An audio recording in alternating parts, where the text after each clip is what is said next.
Assalamualaikum warahmatullahi wabarakatuh. Hai teman-teman, perkenalkan saya Inayatul Hikama, absen 9 dari kelas 12 IPA 3. Di sini saya akan menyampaikan sinopsis atau ringkasan cerita dari novel Rumah Kaca karya Pramuditya Nantatur. Novel Rumah Kaca ini merupakan novel keempat atau buku penutup dari tetralogi Pulau Buru. Novel ini ditulis sewaktu Pramuditya Nantatur masih mendekam di Pulau Buru, yang dimana novel ini mempunyai perbedaan dari 3 novel sebelumnya, yaitu pada novel Rumah Kaca ini memiliki sudut pandang yang berbeda karena 3 novel sebelumnya diambil dari sudut pandang Minke selaku tokoh utama, sedangkan pada novel Rumah Kaca ini diambil dari sudut pandang Jacques Pangemanan selaku kolonial polisi yang ditugaskan Presiden dan pemimpin negara langit Tiongkok Sun Yat-sen. Dia melakukan sesuatu yang dianggap tidak mungkin, yaitu menerbitkan gerombolan teror internasional yang bernama Tong. Dan pada saat itu Suhrov mengajak kerjasama pada Pangemanan untuk menyingkirkan Minke, tetapi Pangemanan akan menyetujuinya jika Suhrov tidak melakukan kekerasan tetapi hanya membantunya untuk mengancam Minke. Pada suatu malam, Pangemanan dan Suhrov merencanakan untuk berkunjung ke rumah Minke secara bergantian. Tetapi Pangemanan hanya menyuruh Suhrov untuk menakut-nakutinya saja, tidak boleh melebihi batas. Dan setelah Pangemanan keluar dari rumah Minke, sekarang Suhrovlah yang bergantian untuk masuk ke dalam rumah Minke. Dan pada saat itu terdengar suara tembakan. Suhrov dan teman-temannya meninggalkan rumah Minke dengan lintang paheng, dan ternyata kejadian penembakan tersebut dilakukan oleh istri Minke. Dan pada suatu hari juga Suhrov ketahuan ingin membunuh Minke. Pada akhirnya Suhrov pun ditangkap oleh polisi. Dan pada suatu hari Suhrov ketahuan ingin membunuh Minke, dan pada akhirnya Suhrov pun ditangkap dan dimasukkan ke dalam penjara. Pangemanan tidak tertangkap karena dia tidak melakukan kekerasan terhadap Minke. Pangemanan dia pintar orangnya, yaitu bersembunyi di dalam jabatannya sebagai polisi. Lalu Pangemanan melakukan pemboikotan terhadap usaha jurnalistik Minke di Medan Priayi. Pangemanan mengumpulkan semua arsip dokumentasi Minke ke dalam dokumentasi Minke guna mencari kesalahan dari Minke. Tetapi memasukkan Minke ke dalam penjara itu tidak mudah. Pangemanan justru mengalami pergolakan batin ketika membaca lembar demi lembar arsip dokumen milik Minke. Pangemanan berpendapat dengan dia menjadi seorang polisi dapat menumpas kejahatan, sampai pada akhirnya dia berhasil menumpas gerombolan si Pitung. Saat mempelajari kasus si Pitung, Pangemanan sadar bahwa yang dilakukannya itu yang dilakukan oleh Pangemanan pun sadar bahwa hal yang dilakukan oleh si Pitung dan gerombolannya merupakan akibat dari ketidakadilan yang diperbuat pemerintah pada masa itu. Akan tetapi Pangemanan terbuai dengan jabatan dan kenaikan penghasilan bila ia berhasil menumpas aksi si Pitung. Keberhasilannya membuat Pangemanan dipromosikan sebagai komisaris besar polisi, sehingga tugas-tugasnya semakin banyak dan rumit. Pada awal masa jabatannya, Kebangkitan Nasional pada awal masa jabatannya, Kebangkitan Nasional dimulai. Kebangkitan nasional tersebut diawali oleh Raden Mas Mingke yang mendirikan Syarikat Dagang Islam sekaligus sebagai perintis Surat Kabar Medan. Karena sikap yang kritis terhadap pemerintahan kolonial dalam tulisan-tulisannya di Medan membuat Mingke disukai banyak orang. Pangemanan ditugaskan oleh Gubernur Jenderal untuk membuat laporan penelitian tentang hasil tulisan-tulisan Mingke serta membuat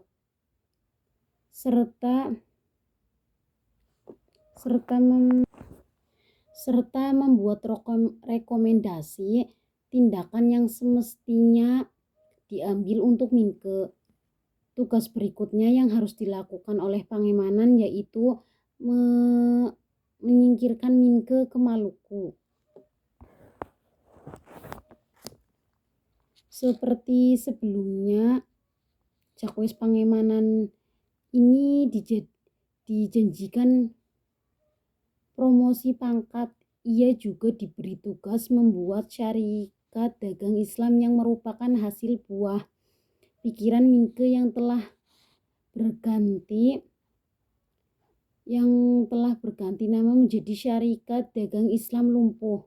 Jacques Pangemanan mengadu domba penduduk pribumi dengan pedagang Tionghoa di daerah Jawa. Hal itulah yang membuat bangsa pribumi terpecah belah,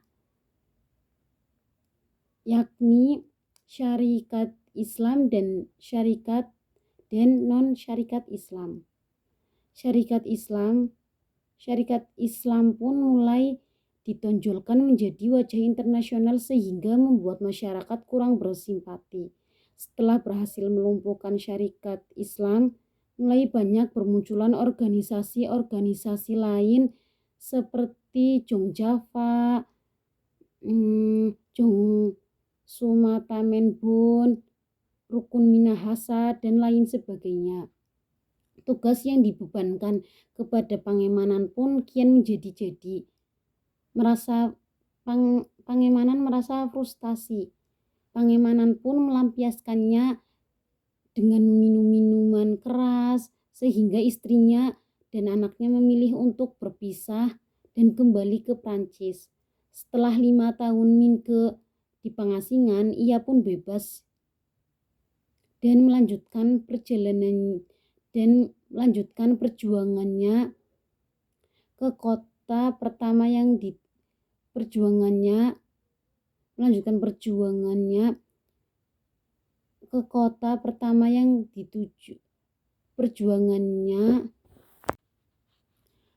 Kota pertama yang dituju oleh Mingke yaitu Surabaya. Setelah membaca tulisan-tulisan Mingke, Pangemanan sadar bahwa Mingke rela berbuat apapun demi memperjuangkan hak-hak rakyat pribumi. Jacques Pangemanan yang termakan oleh tawaran kekuasaan membuatnya tuli dan buta pada rakyat pribumi. Ia justru terus melakukan apa saja perintah dari kolonial. Setelah Mingke wafat, Jacques Pangemanan merasa bersalah atas apa yang telah ia lakukan selama ini pada Mingke. Ia pun menulis surat pada ibunda Mingke dan siap mendapatkan hukuman dari keluarga Mingke. Jacques Pangemanan seolah berada dalam rumah kaca, bisa melihat keadaan di luar, tapi ia terkurung. Sekian sinopsis dari saya. Adapun unsur intrinsiknya yaitu yang pertama adalah tema. Tema yang diangkat dalam novel Rumah Kaca ini yaitu tentang pengarsipan kegiatan politik yang disimpan di mana-mana. Yang kedua adalah tokoh dan penokohan. Tokoh utama dalam novel Rumah Kaca adalah saya sebagai Pangemanan, dan tokoh lain yang banyak diceritakan dalam novel ini adalah yang pertama Jacques Pangemanan. Sifatnya yaitu protagonis.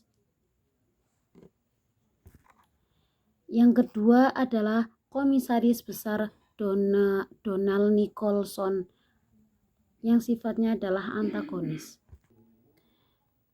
Yang ketiga adalah Minke atau R.M. Tirto Adi Suerjo yang bersifat tirtagonis.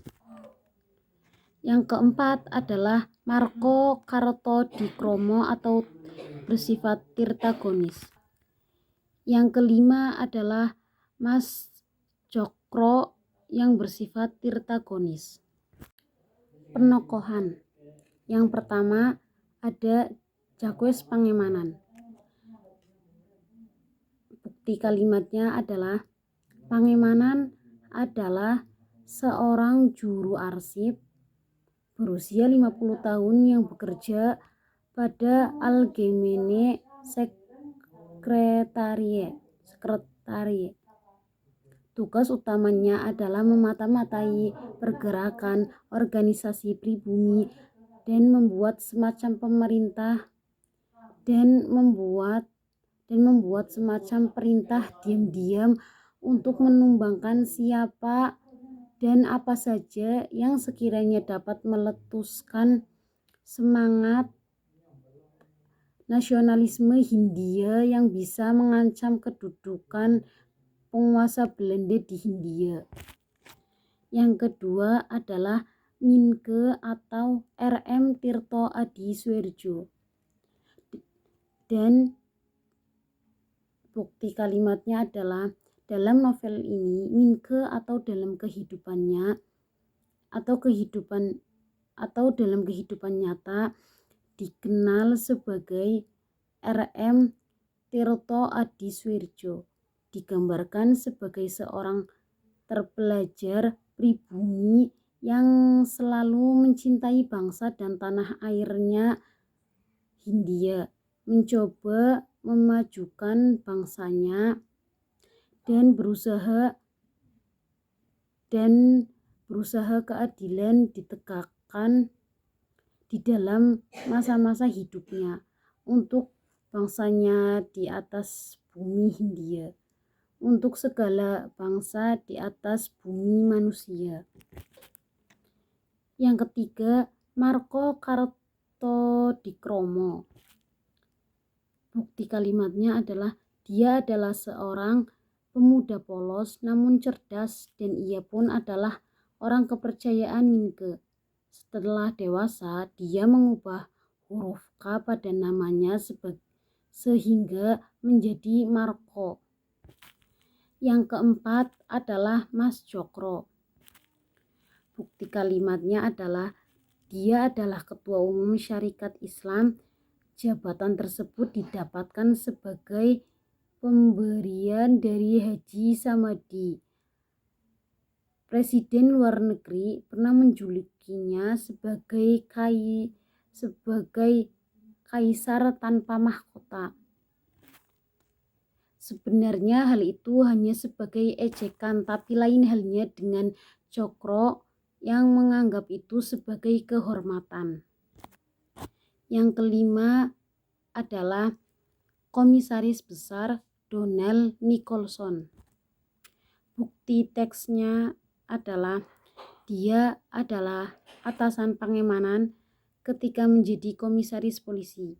Dia adalah seorang tokoh Eropa yang tidak senang karena seorang peranakan seperti Pangemanan menjabat sebagai komisaris polisi.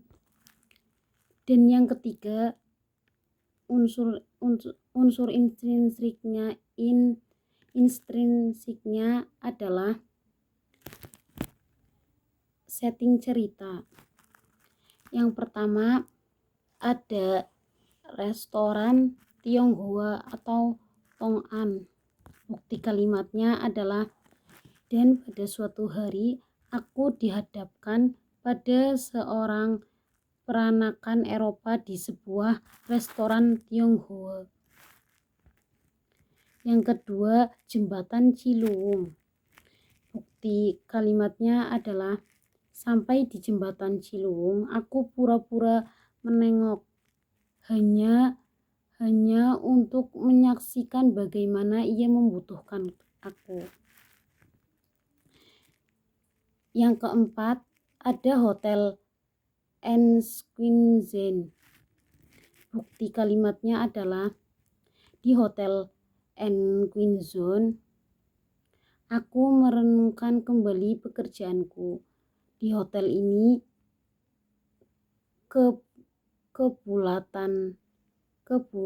kubulatkan tekad, harus kubantu orang berhati dan kemauan untuk pribumi bangsanya itu. Yang keempat, ada stasiun Buitenzorg.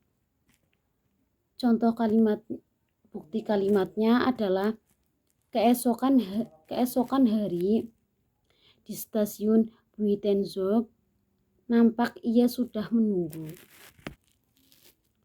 Adapun yang kedua, adapun latar waktu dalam novel ini adalah ketika penjajahan Belanda di Hindia. Tepatnya adalah ketika organisasi di Hindia mulai berkembang. Roman teknologi baru mengambil latar kebangunan dan cikal bakal nasion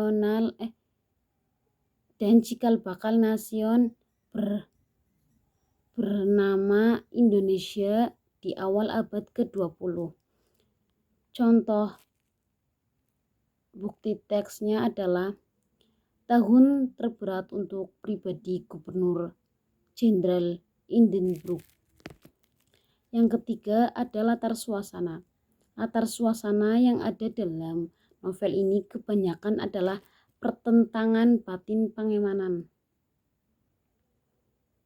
Dia seringkali gelisah, malu, menyesal dan terhina karena tugasnya yang memalukan. Kematian Minke akhirnya menyadarkan Pangemanan betapa hinanya dia sebagai manusia. Bukti kalimatnya adalah, kematiannya membikin aku merenung tentang kedudukan manusia yang sangat goyah dan rapuh di tengah-tengah kehidupan ini. Unsur intrinsik yang keempat adalah gaya bahasa. Gaya bahasa yang digunakan Pramudidya dalam novel Rumah Kaca ini adalah gaya bahasa yang berkembang pada masa itu. Mungkin bagi sebagian orang awalnya novel ini agak sulit untuk dimengerti karena bahasanya masih menggunakan bahasa Melayu pada zaman penjajahan. Namun jika dibaca dengan teliti, sebenarnya novel ini adalah novel yang luar biasa. Bukan hanya dari segi ceritanya, tapi juga dari segi bahasanya yang benar-benar menunjukkan kondisi pada waktu itu. Bukti teksnya adalah, syarikat aku anggap sebagai gelembung akibat samudra kehidupan yang telah teraduk unsur modern. Unsur intrinsik yang nomor 6 adalah amanat. Yang pertama, hidup tanpa prinsip, tidak punya komitmen atau pendirian yang tetap akan membuat jalan hidupmu tidak menentu, bagaikan perubahan angin. Dan janganlah kamu menggunakan cara yang kotor dan menghalalkan segala cara demi mendapatkan sesuatu yang kamu inginkan. Yang kedua, betapa bedanya bangsa-bangsa Hindia ini dari bangsa Eropa. Di sana setiap orang yang memberikan sesuatu yang baru pada umat manusia dengan sendirinya mendapatkan tempat yang selayaknya di dunia dan di dalam sejarah. Di Hindia, pada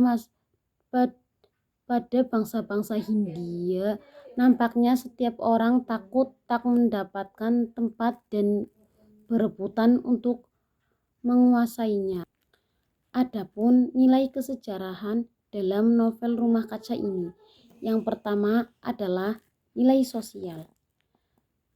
Sikap Minke yang membela sesama meski tanpa dukungan, ia tetap ikhlas dan teguh pendirian. Yang kedua, nilai moral. Sikap Minke yang teguh membela bangsa, rela diasingkan daripada harus menjadi budak Belanda. Yang ketiga, nilai agama. Berpegang pada satu agama, yaitu agama Islam, dan tak terjerumus ajaran lain. Dan adapun pesan yang dapat diambil dari novel Rumah Kaca ini, yaitu bahwa hidup harus memiliki prinsip dan juga komitmen, dan tetap teguhlah kepada kebenaran meski ditawarkan harta atau jabatan. Terima kasih. Sekian yang bisa saya sampaikan, selebihnya mohon maaf. Wassalamualaikum warahmatullahi wabarakatuh.